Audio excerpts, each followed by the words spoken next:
Welcome to today's Facebook Live. Today we're talking about why resolve is required for wisdom. I'm Peggy O'Neill. I'm the hostess today, and we talk every week about understandings related to living as who we truly are, our essential nature as one being, one with all that is, which really is a misstatement because it sounds like there are two then if we're one with all that is.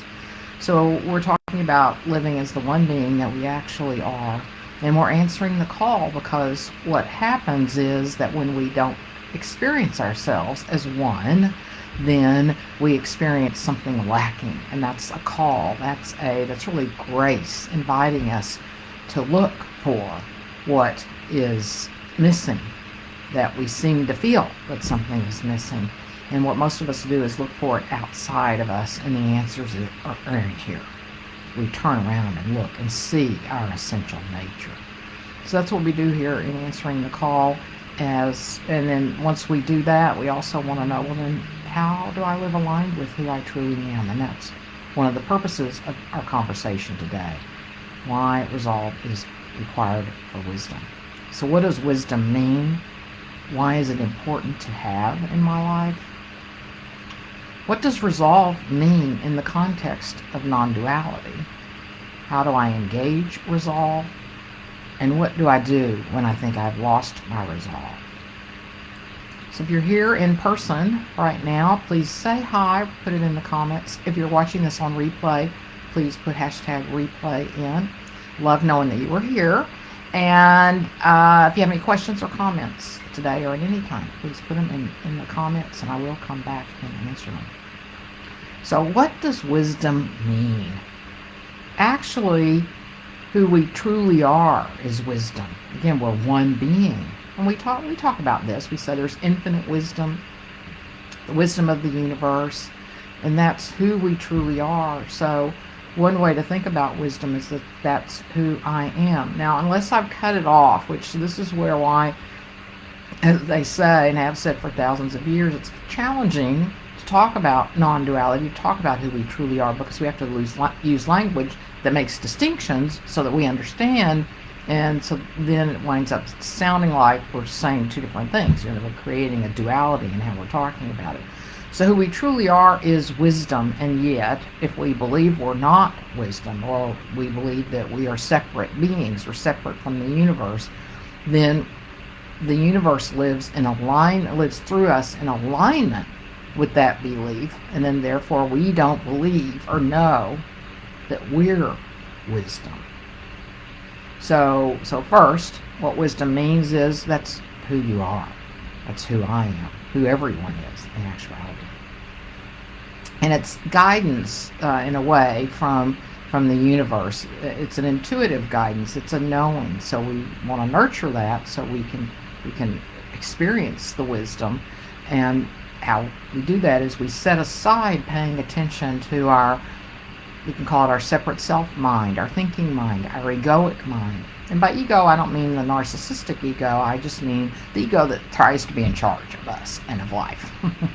So wisdom means that guidance. And how we might live if we were living as wise being is, first, we pursue the knowing of our essential nature. We'd want to know who we truly are. We would pursue that. We'd use our natural ability to reflect and to learn and unlearn. So not a judgmental reflection, but our natural ability to notice what's going on, to look at ourselves, look at other people, and reflect upon that, and then we learn and unlearn. It's like a child that's learning to ride a bike. Child falls off, unless the parents are teaching them real quickly to judge themselves. They don't judge us. Oh, I fell off. But somewhere in between, there's some sort of reflection about what worked and didn't work as they rode the bike. So they try to get better the next time.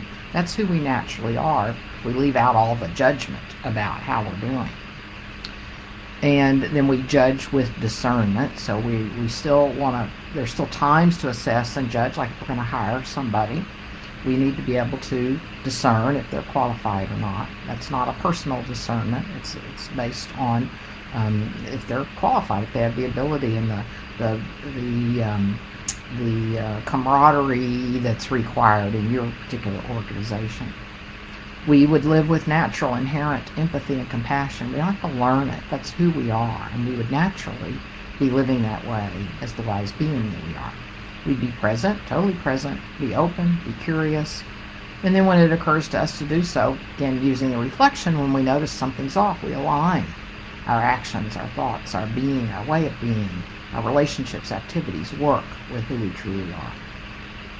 We wouldn't be living with wisdom if we're staying uninformed, ignoring broader implications of what we're doing. If we fail to learn from mistakes we make, if we're not using sound reasoning, if we're acting without regard to negative consequences for ourselves and for others, if we're being narrow-minded and rigid, closed off to new experiences and perspectives and ideas, none of that's wisdom. And if we're short-sighted, with a desire for our immediate gratification over future well-being, all of those would be signs that we're not living with wisdom. So why is it important to have in my life? Well, you might be able to tell by that list, those lists that I just went through. But also, when we know who we are and we just know we're inherently wise, then the meaning and purpose that so many people are looking for starts being experienced. Some famous writer, whose name I keep forgetting, said one time that he thinks what people are searching for when they say they want meaning and purpose is that they really want to feel alive. And of course, if we're living with wisdom and feeling the inspiration of wisdom and knowing who we are, then we do feel fully alive. So that sense of wisdom, that sense of guidance and knowing and being in alignment with life just naturally brings us that experience of aliveness, meaning, purpose. And also, so we're always being lived. As I said, we're being lived in alignment with our beliefs. And by being lived, I mean we are consciousness. So consciousness expresses through us, as it is, and it expresses that. And so the more fully we open to who we truly are and know who we truly are, then we're able to really live in alignment with what we could possibly be and do here, to our true potential, and not the potential that's only available if we believe we're limited and separate. So it's important, if we want to live the life that that's really possible for us in knowing who we truly are. And also, as we lead with wisdom and know we're the wise beings that we are, then we are more open to allowing our heart to lead us rather than our minds. Our minds are rational minds. They're limited by definition. And our heart is not. Our heart is wide open. And the more we pay attention to our heart, put our attention there, then the intelligence of the heart, or wisdom, comes to us more naturally. Even scientists say that we have three brains: the gut, the heart, and the brain. And the heart actually, now this may not come from science. It could be. I've forgotten. But I think the heart is more intelligence than the brain. More intelligent than the brain. So that would be why it's important to have wisdom, to know the wisdom and to live it in our lives. Now, what does resolve mean in the context of non-duality? So if we're actually being lived, how do I have resolve? Well, what we do is, the more we don't listen to the thinking and the chatter that comes from our separate self, paying attention to our thoughts, then we naturally relax into who we truly are, that peace and love and happiness that's always there.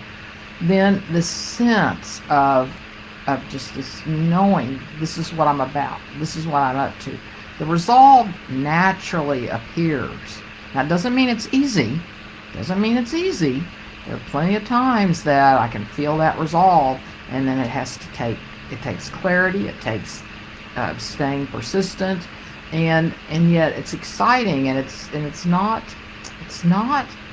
I mean, we can interpret it as being challenging or difficult, but it's been one of the most valuable experiences of my life, is to allow my resolve, not even my resolve, but the resolve, the determination to stick with something, to let that lead me, because I'm committed to what the resolve is helping me be committed to, and that's more important to me than the instant gratification or the whatever it is that I think I'd rather do or be than what I know in my heart what the resolve is about.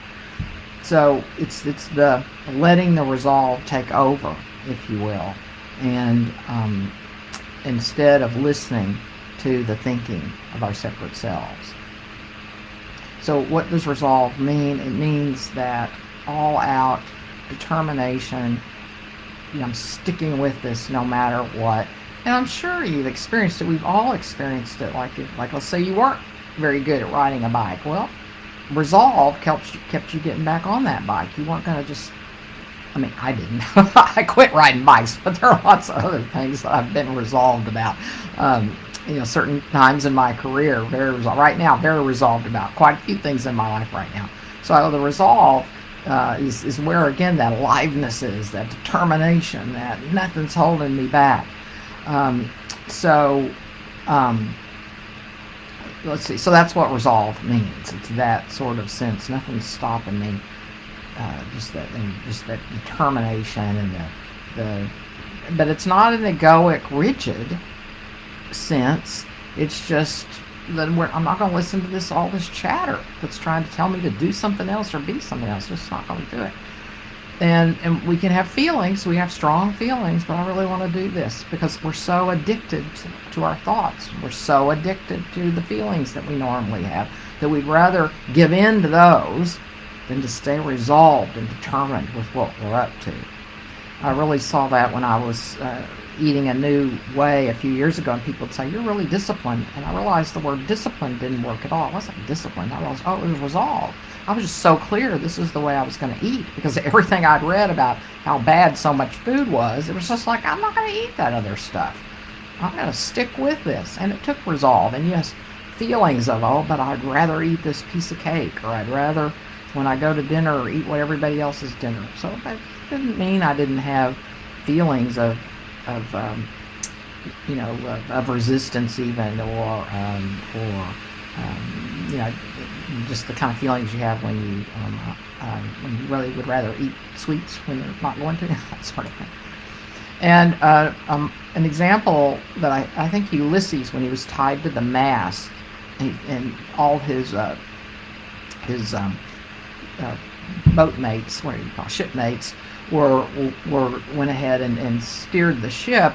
And they had their ears stuffed so they couldn't hear the sirens, and Ulysses was tied to the mast because he wanted to hear the sirens. And I think that was metaphorically what we're talking about here, that the pull of our thinking, the pull of our feelings is so strong, like the silent sirens. We want to go to that instead of that resolve like that Ulysses had to have because he was tied to the mast. He couldn't go to the sirens. So it's that can be that strong. Just like he was on, it was torturing for him to not go succumb to the sirens and be tied to the mast. And it doesn't just happen. So that's another thing about resolve. It doesn't just happen that we're wise. It doesn't just happen. Oh, now I'm wise. It takes resolve. It takes sticking with it. It takes opening. It takes unlearning. And it's also not just an experience of wisdom. It just shows up one day. It does take the steps to actually get there.